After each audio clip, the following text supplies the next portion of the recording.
Good morning everybody. एक बार फिर आप सभी का जीव विज्ञान की ऑनलाइन कक्षा में स्वागत है। डियर स्टूडेंट, लास्ट वीडियो में हमने आपसे 5 जगत जीवों के प्रमुख लक्षणों पर आपसे चर्चा की। ठीक है, वो कौन कौन से लक्षण थे जिस पर हमने आपसे बात की थी? कोशिका का प्रकार, कोशिका भित्ति, केंद्रक झिल्ली, काय संरचना, पोषण की विधि और प्रजनन की विधि। हम इन सब के लक्षण एक साथ बताने जा रहे हैं। देखिए, कोशिका का प्रकार ये पहला लक्षण है। मोनेरा जगत के जीवों में प्रोकैरियोटिक प्रकार की कोशिका पाई जाती है। प्रोटिस्टा जगत में यूकैरियोटिक प्रकार की कोशिका पाई जाती है। प्लांटी, फंजाई और एनिमेलिया में भी यूकैरियोटिक प्रकार की कोशिका पाई जाती है। कोशिका भित्ति पर आपसे बात की थी कि मोनेरा जगत के जीवों में कोशिका भित्ति सेल्यूलोज रहित और एमिनो अम्लों से मिलकर के बनी होती है। प्रोटिस्टा जगत के कुछ जीवों के अंदर कोशिका भित्ति पाई जाती है। प्लांटी के अंदर कोशिका भित्ति सेल्यूलोज से बनी होती है।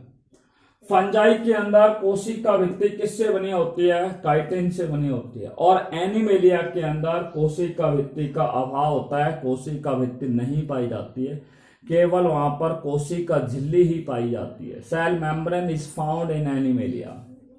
उसके बाद हमने बात की थी केंद्रक झिल्ली। मोनेरा जगत के जीवों में केंद्रक झिल्ली का क्या होता है? अभाव होता है, केंद्रक झिल्ली नहीं पाई जाती है। प्रोटिस्टा, प्लांटी, फंजाई और एनिमेलियम, इन सभी के अंदर केंद्रक झिल्ली क्या होती है? उपस्थित होती है, अर्थात पाई जाती है। देखिए, काय संरचना पर अगर बात करें तो मोनेरा और प्रोटिस्टा जो होते हैं वो कोशिकीय संरचना होती है, कोशिकीय प्रकार की होती है, यानी कि कोशिकाओं से इनकी संरचना क्या होती है? बनी होती है, कोशिकीय प्रकार की होती है। पादप जो होते हैं इनकी जो काय संरचना होती है वो किससे बनी होती है? ऊतक और अंगों से मिलकर के बनी होती है। ठीक है। फंजाई के अंदर काय संरचना जो होती है वो बहुकोशिकीय होती है। कैसी होती है? बहुकोशिकीय होती है। और एनिमेलिया जगत के जीवों के अंदर काय संरचना जो होती है, बॉडी स्ट्रक्चर होती है, वो ऊतक, अंग और तंत्रों से मिलकर के क्या होती है? बनी होती है। ऊतक, अंग और तंत्रों से मिलकर के क्या होती है? बनी हुई होती है। पोषण की विधि हमने बात की थी। मोनेरा जगत के जीव जो होते हैं वो स्वपोषी भी होते हैं। स्वपोषी 2 प्रकार के हो सकते हैं, रसायन संश्लेषी हो सकते हैं या प्रकाश संश्लेषी हो सकते हैं। ये कैसे हो सकते हैं? परपोषी होते हैं या विषमपोषी हो सकते हैं। ये भी स्वपोषी और कैसे होते हैं? परपोषी होते हैं। प्लांटी जगत के जीव कैसे होते हैं? मोस्टली स्वपोषी होते हैं। कुछ ही कैसे होते हैं? परपोषी होते हैं।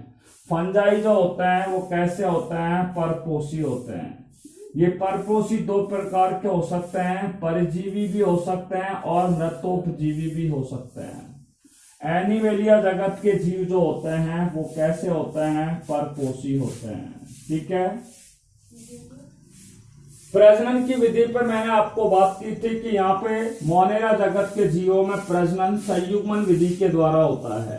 ठीक है। प्रोटिस्टा जगत के जीवों में प्रजनन की विधि संयुग्मन के साथ साथ कौन से प्रकार की होती है? संयुग्मन के साथ साथ कौन से प्रकार की होती है मैं आपको बता चुका हूं, युग्मक संलयन की विधि के द्वारा होती है। बाकी प्लांटी, फंजाई और एनिमेलियम के अंदर प्रजनन कौन से प्रकार का होता है? निषेचन की क्रिया द्वारा होता है, फर्टिलाइजेशन के माध्यम से होता है। तो प्लांटी, फंजाई और एनिमेलियम में प्रजनन की कौन सी विधि पाई जाती है? निषेचन के द्वारा वहां पर नई संतति का क्या होता है? निर्माण होता है। इन सभी करैक्टरों पर चर्चा हम लास्ट क्लास में आपसे कर चुके हैं।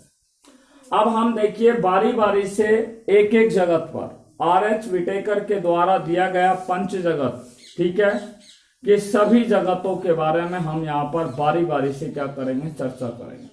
आज जो हम चर्चा करने जा रहे हैं वो है मोनेरा जगत। ठीक है। Today we are going to discuss about Monera kingdom. ठीक है। आज हम केवल और केवल मोनेरा जगत पर ही आपसे चर्चा करेंगे। ठीक है। देखिए, आइए देखते हैं मोनेरा जगत के बारे में।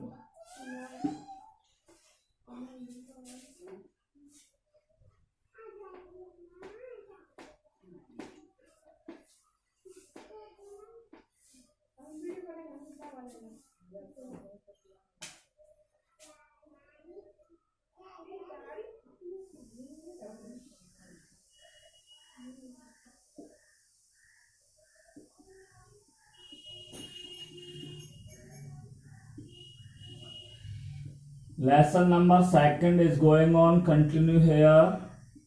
और आज का हमारा टॉपिक है मोनेरा जगत। मोनेरा जगत, ठीक है। देखिए, मोनेरा किंगडम तक आपसे बात कर रहे हैं। मोनेरा किंगडम, देखिए मोनेरा जो बना है वो मोनस शब्द से बना है। मोनेरा किस शब्द से बना है? मोनोस शब्द से मिलकर के बना है। मोनेरा किससे बना है? मोनोस शब्द से। और मोनोस का अर्थ क्या होता है? सिंगल।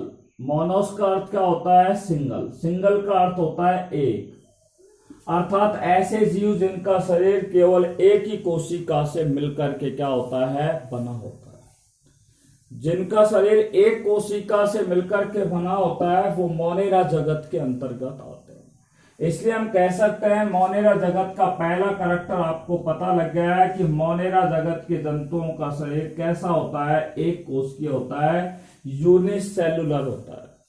और दूसरी महत्वपूर्ण बात है कि ये जीव जो होते हैं, मोनेरा जगत के जो जीव होते हैं वो बहुत ही आकार में सूक्ष्म होते हैं, जिन्हें हम अपनी इन आंखों के द्वारा, इन नग्न आंखों के द्वारा उन्हें हम नहीं देख सकते। अर्थात वो कैसे होते हैं? बहुत ही सूक्ष्म होते हैं, ठीक है। इसलिए ये कह सकते हैं ये माइक्रोस्कोपिक होते हैं। माइक्रोस्कोपिक कैसे होते हैं? बहुत ही सूक्ष्म होते हैं और एक कोशिकीय होते हैं। इन दो बातों पर आपसे हमने क्या कर लिया? चर्चा कर ली। देखिए, इस जगत के अंदर मोस्टली कौन से जीव आते हैं? केवल जीवाणु आते हैं, ठीक है।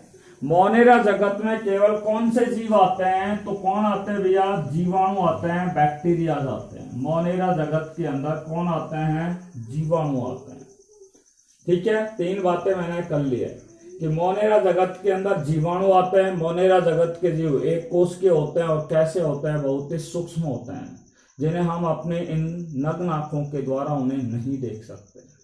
अब बात करते हैं मोनेरा जगत के जीवों का आवास कैसा होता है। What is the habitat of Monera kingdom? Habitat, habitat का अर्थ होता है आवास। आवास का मतलब जहां पर वो निवास करते हैं, कहां पर ये पाए जाते हैं। देखिए, मोनेरा जगत के जो जीव होते हैं वो सभी प्रकार के आवासों में पाए जाते हैं। सभी प्रकार के आवास का मतलब है गर्म पानी के झरने होते हैं, ठीक है। गर्म पानी के जो झरने होते हैं उसके अंदर भी ये जीवाणु क्या है? पाए जाते हैं, या मोनेरा जगत के जीव पाए जाते हैं। गहरे समुद्र के अंदर भी मोनेरा जगत के जीव पाए जाते हैं। ध्रुवीय जो क्षेत्र होते हैं जहां पर बर्फ ज्यादा पड़ती है, यानी कि जहां पे टेम्परेचर बहुत ही कम होता है, न्यून टेम्परेचर होता है, वहां पर भी ये क्या है? पाए जाते हैं। मरुस्थलीय जो क्षेत्र होते हैं, ठीक है, मरुस्थलीय जो स्थान होते हैं वहां पर भी ये मोनेरा जगत के जीव क्या है? पाए जाते हैं। तो मोनेरा जगत के जीव आपको मैंने बताया सभी प्रकार के आवासों के अंदर क्या है? पाए जाते हैं। और वो सभी प्रकार के आवासों पर भी हमने आप क्या कर चुके हैं? चर्चा कर चुके हैं। भाई, गर्म जल के अंदर पाए जा सकते हैं, गहरे समुद्र में पाए जा सकते हैं, बर्फ में पाए जा सकते हैं, या मरुस्थलीय क्षेत्रों के अंदर क्या है? पाए जा सकते हैं। अब बात करते हैं पोषण के आधार पर, ठीक है। ये पोषण किस प्रकार का होता है? Nutrition in Monera kingdom. Monera जगत के जीवों में पोषण पर आपसे बात कर रहे हैं। देखिए, पोषण की दृष्टि से मोनेरा जगत के जो जीव होते हैं वो मेजरली आपको बता दो चार प्रकार के होते हैं। एक होते हैं स्वपोषी। स्वपोषी बहुत ही कम होते हैं, जैसे मैं आपको बता रहा हूं नीले हरे शैवाल, जिनको हम साइनोबैक्टीरिया के नाम से जानते हैं, ठीक है। कौन से जीवाणु के नाम से जानते हैं? साइनोबैक्टीरिया के नाम से जानते हैं। तो साइनोबैक्टीरिया या नीले हरे शैवाल होते हैं, उनमें क्लोरोफिल ए पाया जाता है, और वो क्लोरोफिल ए के कारण वो प्रकाश संश्लेषण की क्रिया करके अपना भोजन क्या बनाते हैं? स्वयं बनाते हैं। इसलिए नीले हरे शैवाल कैसे होते हैं? पोषण की दृष्टि से, ठीक है, कैसे होते हैं भाई? स्वपोषी होते हैं। नॉन स्टॉक और एनावेना जैसे साइनोबैक्टीरिया जो होते हैं वो क्या काम करते हैं, उनके अंदर हेट्रोसिस्ट पाई जाती है और वो नाइट्रोजन स्थिरीकरण की क्रिया में क्या होते हैं, सहायक होते हैं। कुछ जीवाणु ऐसे होते हैं जो मानव के अंदर रोग उत्पन्न करते हैं, जैसे टीबी रोग उत्पन्न करते हैं। टीबी कौन से रोगजनक के द्वारा होती है या किस जीवाणु के द्वारा होता है, माइक्रोबैक्टीरियम ट्यूबरकुलोसिस का जीवाणु होता है, अर्थात ये क्या होता है, परजीवी होता है। तो स्वपोषी होता है, दूसरा कौन सा होता है, परजीवी यानी कि परजीवी होते हैं। कुछ जीवाणु ऐसे होते हैं जो सहजीवी भी होते हैं, ठीक है, और कुछ ऐसे जो होते हैं वो पोषण की दृष्टि से कैसे होते हैं, मृतोपजीवी होते हैं। मृतोपजीवी वो होते हैं जो सड़े गले पदार्थों से अपना क्या करते हैं, पोषण प्राप्त करते हैं, भोजन प्राप्त करते हैं। इसलिए पोषण की दृष्टि से जो मोनेरा जगत के जो जीव होते हैं वो स्वपोषी भी होते हैं, पर सभी स्वपोषी नहीं होते हैं, परपोषी भी होते हैं, ठीक है। परपोषी के अंदर क्या है, खास तौर से परिजीवी के रूप में पाए जाते हैं। तीसरा मैंने आपको बताया कि ये जीव जो होते हैं वो कैसे होते हैं, सहजीवी के रूप में भी पाए जाते हैं, सहजीवी के रूप में। और सबसे अंतिम मैंने जो आपसे बात की थी वो बताया था मृतोपजीवी प्रकार के होते हैं। तो पोषण की दृष्टि से मोनेरा जगत के जीव स्वपोषी भी हो सकते हैं, परपोषी भी हो सकते हैं, सहजीवी भी हो सकते हैं और मृतोपजीवी भी हो सकते हैं। मृतोपजीवी से आप समझ में आ रही है कि ऐसे जीव जो मरे या सड़े गले मृत पदार्थों से अपना भोजन प्राप्त करते हैं वो कहलाते हैं मृतोपजीवी। इंग्लिश में इनको बोलते हैं सैप्रोफाइट। क्या बोलते हैं, सैप्रोफाइट भी कहते हैं। पोषण के बाद हम बात कर रहे हैं मोनेरा जगत के अंदर जितने जीवाणु पाए जाते हैं उन जीवाणुओं को आकार की दृष्टि से कितने प्रकार के होते हैं, 4 प्रकार के होते हैं।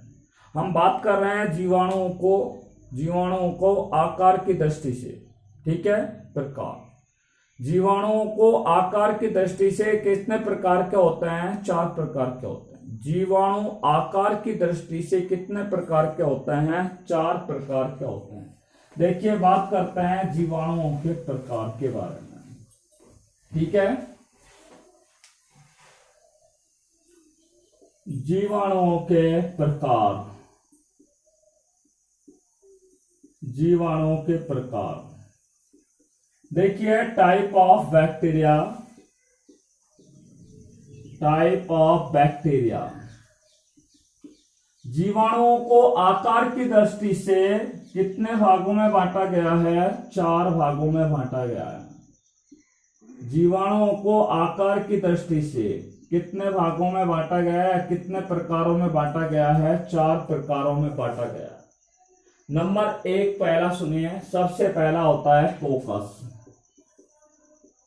दूसरा होता है bacillus, bacillus कोकस, number 2 bacillus, bacillus. तीसरा प्रकार का होता है विब्रियम, विब्रियम। चौथा प्रकार का होता है स्पाइरिलम, स्पाइरिलम, ठीक है। सबसे पहले बात करते हैं कोकस प्रकार के जीवाणु के बारे में, ठीक है। कोकस प्रकार का जीवाणु कैसा होता है, देखो मैं आपको इनकी संरचना दिखा रहा हूं। ये कोकस जीवाणु, ठीक है। ऐसे जीवाणु जिनका आकार कैसा होता है, गोलाकार होता है। ऐसे जीवाणु जिनका आकार कैसा होता है, गोलाकार होता है, उन जीवाणुओं को कोकस जीवाणु कहा जाता है। कौन से जीवाणु कहा जाता है, कोकस जीवाणु। अब मान लीजिए कोकस जीवाणु एक है तो उसे कोकस कहेंगे, और एक से अधिक, मान लीजिए यहां पे मैं आपको इस तरीके से गोलाकार जीवाणु दिखाऊं तो अब ये बहुवचन के रूप में हो गए, ठीक है। तो बहुवचन के रूप में इनको अब क्या कहेंगे, कोकाई कहेंगे। अगर गोलाकार जीवाणु एक है तो उसे कोकस कहते हैं, और एक से अधिक गोलाकार जीवाणु है तो उन्हें क्या कहेंगे, कोकाई। क्या कहेंगे, कोकाई के नाम से जाना जाता है। इज इट राइट, ठीक है। तो एक वचन ठीक है। सिंगुलर फॉर्म में कोकस बोलेंगे, प्लूरल फॉर्म में इनको क्या बोलेंगे, कोकाई बोलेंगे। ऐसे जीवाणु जिनका आकार कैसा होता है, गोलाकार होता है, उन्हें क्या कहते हैं, कोकस जीवाणु। अब बात करते हैं बैसिलस जीवाणु के बारे में। देखिए बैसिलस जीवाणु किस प्रकार के होता है।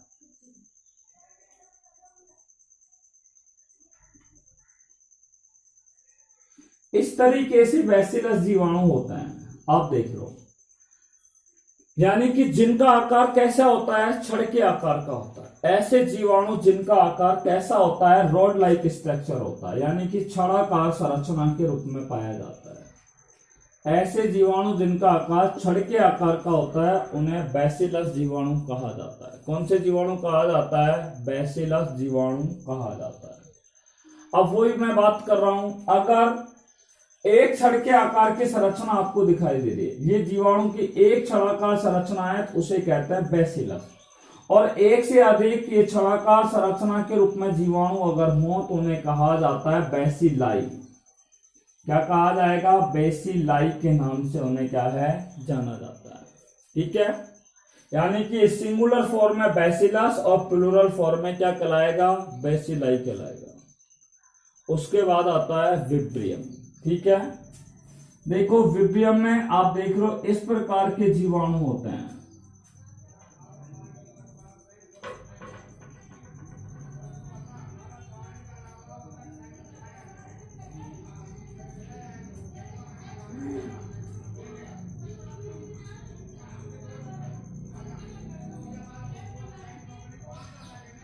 विब्रियम ऐसे जीवाणु जिनका आकार कैसा होता है, कॉमा के आकार का होता है।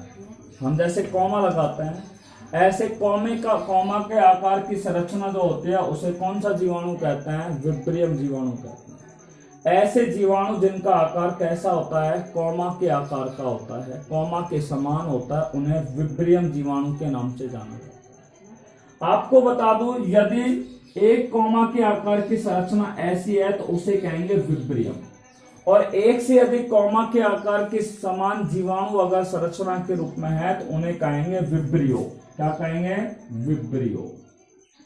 विब्रियो, विब्रियम क्या है, सिंगुलर फॉर्म में होता है, और ये विब्रियो कौन सी फॉर्म में होता है, प्लूरल फॉर्म में होता है। ठीक है, तो ऐसे जीवाणु जिनका आकार गोलाकार होता है उन्हें कोकस कहते हैं। ऐसे जीवाणु जिनका आकार कैसा होता है, छड़ के आकार का होता है, उन्हें बैसिलस जीवाणु कहते हैं। ऐसे जीवाणु जिनका आकार कॉमा के आकार का होता है उन्हें विब्रियम जीवाणु कहते हैं। और सबसे अंतिम आता है स्पाइरिलम जीवाणु।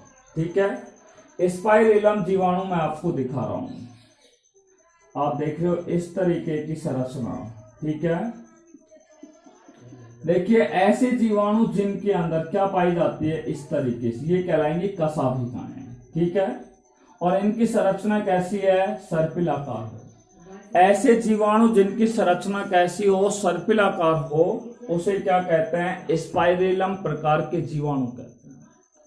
ये तो क्या है, सिंगुलर फॉर्म में होगा। अब एक से अधिक इस तरीके के अगर हो, ठीक है, एक से अधिक इस तरीके के अगर हो तो उन्हें क्या कहा जाता है, स्पाइरिल।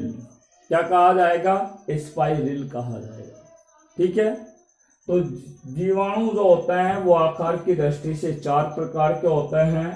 कोकस अर्थात गोलाकार जीवाणु, बैसिलस अर्थात छड़ाकार जीवाणु, विब्रियम अर्थात कॉमा के आकार के जीवाणु, स्पाइरिलम अर्थात सर्पिलाकार प्रकार के जीवाणु। तो ये जीवाणु आकार की दृष्टि से कितने प्रकार के होते हैं, दो प्रकार के होते हैं। अब हम सामान्य रूप से जीवाणुओं के प्रकार बता रहे हैं। सामान्य रूप से जीवाणु कितने प्रकार के होते हैं, दो प्रकार के होते हैं। देखिए सामान्य रूप से जीवाणु कितने प्रकार के होते हैं, दो प्रकार के होते हैं, उन पर हम बात कर रहे हैं। ठीक है, सामान्य रूप से जीवाणु कितने प्रकार के होते हैं, दो प्रकार के होते हैं। एक को हम बोलते हैं आद्य जीवाणु, आद्य बैक्टीरिया, आद्य बैक्टीरिया, आर्की बैक्टीरिया, और दूसरा होता है you bacteria, you bacteria, you bacteria, आद्य बैक्टीरिया और दूसरा कौन सा होता है, यू बैक्टीरिया होता है। सबसे पहले हम बात कर रहे हैं आद्य बैक्टीरिया के बारे में, ठीक है। देखिए आद्य बैक्टीरिया कैसे होता है। कुछ जीवाणु ऐसे होते हैं जो अधिक लवणीय क्षेत्रों में पाए जाते हैं, जहां पे लवणीयता अधिक होती है। उस अधिक लवणीयता के अंदर भी वो जीवाणु कैसे रहते हैं, जीवित अवस्था के रूप में रहते हैं। कैसे रहते हैं, जीवित अवस्था के रूप में रहते हैं। कुछ जीवाणु ऐसे होते हैं जो हाई टेम्परेचर पर जीवित रहते हैं, जैसे 80 डिग्री सेल्सियस तापक्रम पर या 80 से अधिक तापक्रम पर भी वो क्या रहते हैं, जीवित रहते हैं। कुछ जीवाणु ऐसे होते हैं जो अधिक अम्लीयता वाले क्षेत्रों के अंदर या अधिक अम्लीयता वाली मृदा के अंदर क्या है, पाए जाते हैं। अर्थात ये एक विशिष्ट प्रकार के क्या होते हैं, जीवाणु होते हैं। कुछ जीवाणु ऐसे होते हैं जो ऑक्सीजन की अनुपस्थिति में भी क्या रहते हैं, जीवित रहते हैं। अर्थात ऐसे जीवाणु जो कौन सी परिस्थितियों में जीवित रहते हैं, प्रतिकूल परिस्थितियों में जीवित रहते हैं। आद्य प्रकार के जो जीवाणु होते हैं वो प्रतिकूल परिस्थितियों में भी क्या रहते हैं, जीवित रहते हैं। प्रतिकूल परिस्थितियों में भी जीवित रहते हैं। अनफेवरेबल सर्कमस्टेंसेस के अंदर भी क्या है, जीवित रहते हैं। प्रतिकूल परिस्थितियों में क्या रहते हैं, जीवित रहते हैं। ऐसे जीवाणु को कौन से जीवाणु कहते हैं, आद्य जीवाणु कहते हैं, ठीक है। अब प्रतिकूल परिस्थितियों में क्यों जीवित रहते हैं, इसके लिए मैं आपको बता दूं। क्योंकि जो आद्य बैक्टीरिया होती है उनकी कोशिका भित्ति जो होती है वो एक विशेष प्रकार की होती है, और उसी कोशिका भित्ति के कारण ये क्या है, प्रतिकूल परिस्थितियों में भी आसानी से क्या रहते हैं, जीवित रहते हैं। इनमें कोशिका भित्ति जो होती है वो एक विशिष्ट प्रकार की होती है। सेल वॉल कैसी होती है, स्पेसिफिक प्रकार की होती है, विशिष्ट प्रकार की होती है। और उसी विशिष्ट प्रकार के कारण ये जीवाणु जो होते हैं वो कितने भी विकट परिस्थितियां हो, कितने भी प्रतिकूल परिस्थितियां हो, चाहे अधिक टेम्परेचर हो, चाहे लो टेम्परेचर हो, चाहे अधिक अम्लीय वाला मृदा क्षेत्र हो या अधिक लवणीय क्षेत्र हो, तो उन सभी क्षेत्रों के अंदर क्या है, ये जीवित रहते हैं, ठीक है। अब बात करते हैं आद्य बैक्टीरियाओं का आवास। पहला पॉइंट है आवास। देखिए आवास कौन सा है इनका। देखिए आद्य जो जीवाणु होते हैं वो अत्यंत लवणीय क्षेत्रों के अंदर पाए जाते हैं। हेलोफी क्षेत्रों में पाए जाते हैं। गर्म झरने जो होते हैं उन क्षेत्रों के अंदर पाए जाते हैं, जिसको बोलते हैं थर्मो एसिडोफिल्स के नाम से जाना जाता है। यानी कि अत्यंत लवणीय क्षेत्रों में पाए जाते हैं। कौन से क्षेत्रों में पाए जाते हैं, अत्यंत लवणीय क्षेत्रों में पाए जाते हैं। या फिर कहां पर पाए जाते हैं, गर्म झरनों के अंदर क्या है, पाए जाते हैं, थर्मो एसिडोफिल्स में पाए जाते हैं।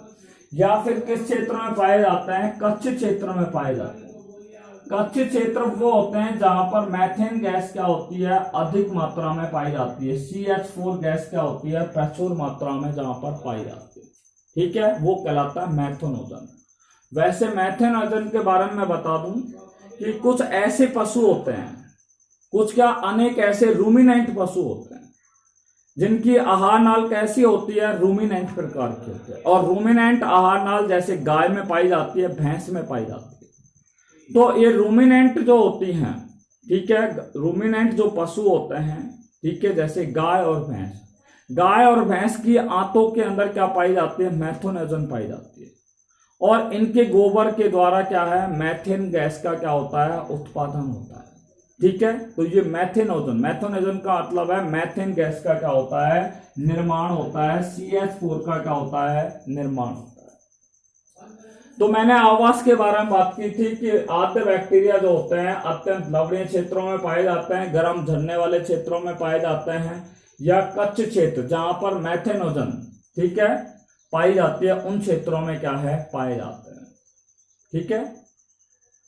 आपको मैं बता दूं आद्य बैक्टीरिया और अन्य बैक्टीरिया की कोशिका भित्ति जो होती है उसकी संरचना दोनों की कैसी होती है, भिन्न भिन्न होती है। और यही इसी लक्षण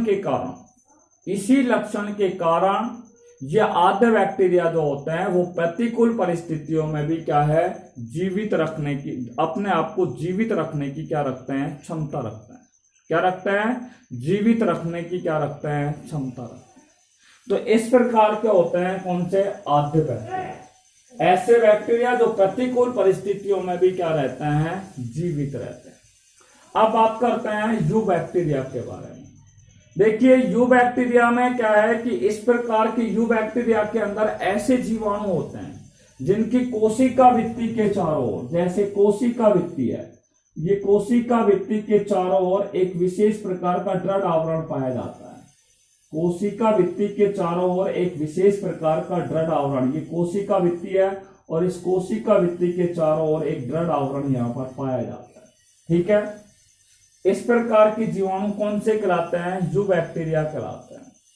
ठीक है, यानी कि हम कह सकते हैं यू बैक्टीरिया जो होते हैं उनकी कोशिका भित्ति के चारों ओर क्या पाया जाता है, एक दृढ़ आवरण पाया जाता है या एक दृढ़ कोशिका भित्ति पाई जाती है, उसे यू बैक्टीरिया कहते हैं। यू बैक्टीरिया के जो जीव होते हैं वो एक कोश के होते हैं। मैं आपको पहले बता चुका हूं, ये तो जीवाणुओं में ही, मोनेरा जगत के जीवों में। और दूसरा मैंने बताया ये कैसे होते हैं, माइक्रोस्कोपिक होते हैं, एक कोश के होते हैं और कैसे होते हैं, अत्यंत सूक्ष्म होते हैं, जिन्हें अपने नग्न आंखों के द्वारा नहीं देख सकते। इनमें कशाभिकाएं पाई जाती है, परंतु कशाभिकाओं में 9+2, ठीक है, 9+2 स्थिति नहीं पाई जाती। ये हम आपको बाद में बताएंगे कि 9+2 स्थिति क्या है। कशाभिकाएं जो होते हैं वो एक प्रकार के चलन अंग होते हैं। ठीक है, इतना ही ध्यान रखना आप। तो यू बैक्टीरिया के अंदर कशाभिका 9+2 वाली स्थिति यहां पर नहीं पाई जाती है। ठीक है, इनके अंदर, ठीक है, इन जीवाणुओं के अंदर दोहरी झिल्ली वाले कोशिकांग नहीं पाए जाते हैं। Double layered membrane, double membrane वाले कोशिकांग नहीं पाए जाते हैं। जैसे आपको बता दूं, कोशिका के अंदर दोहरी झिल्ली से कौन परिबद्ध रहते हैं, एक होता है माइटोकॉन्ड्रिया और दूसरा होता है हरित लवण। ठीक है, ये दो ही कोशिकांग ऐसे होते हैं जो दोहरी झिल्ली के द्वारा क्या रहते हैं, परिबद्ध रहते हैं। तो यू बैक्टीरिया जो होता है, इनके जो जीवाणु होते हैं वो दोहरी झिल्ली युक्त कोशिकांग उनमें नहीं पाए जाते। अगर इनमें जनन के बारे में बात करें यू बैक्टीरिया के अंदर, तो आपको बता दूं इनमें जनन जो होता है वो कौन से प्रकार का होता है, अलैंगिक प्रकार का जनन पाया जाता है। एसेक्सुअल रिप्रोडक्शन इनके अंदर क्या है, पाया जाता है। साथ में इनमें प्रोटोसेक्सुअल रिप्रोडक्शन भी इनके अंदर क्या है, पाया जाता है। प्रोटोसेक्सुअल रिप्रोडक्शन जो होता है, प्रोटोलैंगिक जो जनन होता है, वो इनमें किसके द्वारा होता है, आनुवांशिक पुनर्व्यवस्थापन, जिसको बोलते हैं जेनेटिक रिकॉम्बिनेशन के द्वारा होता है। किसके द्वारा होता है, जेनेटिक रिकॉम्बिनेशन के द्वारा होता है। ठीक है, पोषण की अगर बात करें, ध्यान से सुनना। देखो यू बैक्टीरिया जो होते हैं वो पोषण की दृष्टि से कैसे होते हैं, स्वपोषी भी होते हैं और विषमपोषी भी होते हैं। ठीक है, अब जैसे मैं बता दूं आपको, मैंने आपको थोड़ी देर पहले बताया था कि जैसे नीले हरे शैवाल होते हैं, नीले हरे शैवाल जिनको इंग्लिश में बोलते हैं ब्लू ग्रीन एल्ग, नीले हरे शैवालों को बोलते हैं ब्लू ग्रीन एल्ग, या इनको बोलते हैं साइनोबैक्टीरिया के नाम से भी इन्हें जाना जाता है। किस नाम से जाना जाता है, साइनोबैक्टीरिया के नाम से भी इन्हें क्या है, जाना जाता है। नीले हरे शैवाल या साइनोबैक्टीरिया के अंदर क्या पाया जाता है, क्लोरोफिल ए पाया जाता है। कौन सा पाया जाता है, क्लोरोफिल ए पाया जाता है। और जिनमें क्लोरोफिल पाया जाता है वो क्या काम करते हैं, प्रकाश संश्लेषण की क्रिया में क्या लेते हैं, भाग लेते हैं, और प्रकाश संश्लेषण की क्रिया के पश्चात वो अपना भोजन बनाते हैं। इसलिए नीले हरे शैवाल या साइनोबैक्टीरिया कैसे होता है, पोषण की दृष्टि से कैसे होता है, स्वपोषी होता है। अर्थात ये क्या होता है, प्रकाश संश्लेषी प्रकार के जीवाणु होते हैं। कैसे जीवाणु होता है, प्रकाश संश्लेषी प्रकार के क्या होते हैं, जीवाणु। कुछ जीवाणु ऐसे होते हैं जो नाइट्रोजन स्थिरीकरण करते हैं, जैसे राइजोबियम जीवाणु होता है। खासतौर से लेगुमिनेसी कुल के जो पादप होते हैं, जैसे चना है, चने की जो जड़ें होती हैं उनमें गांठें पाई जाती हैं। उन गांठों के अंदर क्या पाया जाता है, राइजोबियम जीवाणु पाया जाता है। ये राइजोबियम जीवाणु क्या काम करता है, नाइट्रोजन स्थिरीकरण करने का कार्य करता है। नाइट्रोजन स्थिरीकरण क्या है, कि कुछ पौधे ऐसे होते हैं जो वायुमंडल के, कुछ क्या सभी पादप, यानी कि हरे पेड़ पौधे जो होते हैं वो वायुमंडल की स्वतंत्र नाइट्रोजन को ग्रहण करने में क्या होते हैं, असमर्थ होते हैं। इसलिए वो क्या करते हैं, वायुमंडल की नाइट्रोजन को, ऐसे जीवाणु नाइट्रोजन को नाइट्रेट और नाइट्राइट में परिवर्तित कर देते हैं, जिनको आसानी से वो पादप क्या कर लेते हैं, ग्रहण कर लेते हैं। उसे हम नाइट्रोजन स्थिरीकरण कहते हैं। इसलिए राइजोबियम जीवाणु जो होता है वो नाइट्रोजन स्थिरीकरण की क्रिया में क्या होता है, सहायक। परंतु कुछ ऐसे भी जीवाणु होते हैं जो अपघटन की क्रिया में सहायक होते हैं, जैसे नाइट्रोबैक्टर जीवाणु। कौन सा जीवाणु, नाइट्रोबैक्टर जीवाणु। नाइट्रोबैक्टर जीवाणु क्या होते हैं, ऐसे जीव होते हैं जो विभिन्न प्रकार के पदार्थों का क्या कर देते हैं, अपघटन करने में सहायक होते हैं। देखो, नॉन स्टॉक और एनाबिना, नाम सुना होगा आपने, नॉन स्टॉक और दूसरा होता है एनाबिना। ये दोनों ऐसे साइनोबैक्टीरिया हैं। ये कौन से बैक्टीरिया हैं, साइनोबैक्टीरिया हैं। और ये दोनों साइनोबैक्टीरियाओं की खास विशेषता क्या है, मैं आपको बता दूं। नॉन स्टॉक और एनाबिना, ये दोनों जो साइनोबैक्टीरिया होते हैं, इनके अंदर क्या पाई जाती है, हेट्रोसिस्ट पाई जाती है। देखो, ये हेट्रोसिस्ट मैं आपको दिखा दूं, जैसे ये हेट्रोसिस्ट पाई जाती है।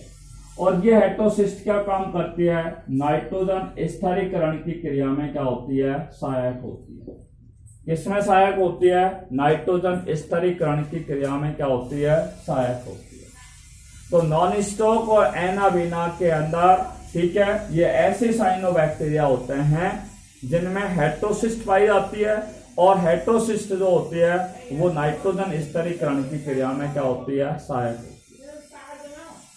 आद्य बैक्टीरिया को एक बार फिर रिपीट कर रहा हूं कि आद्य बैक्टीरिया कौन से बैक्टीरिया होते हैं, ऐसे जीवाणु जो प्रतिकूल परिस्थितियों में जीवित रहते हैं, अर्थात जो ऑक्सीजन की अनुपस्थिति में, अधिक लवणीय क्षेत्रों में, उच्च तापक्रम पर, यानी कि 80 से अधिक डिग्री सेल्सियस तापक्रम पर, या अधिक अम्लीय मृदा के अंदर क्या है, पाए जाते हैं।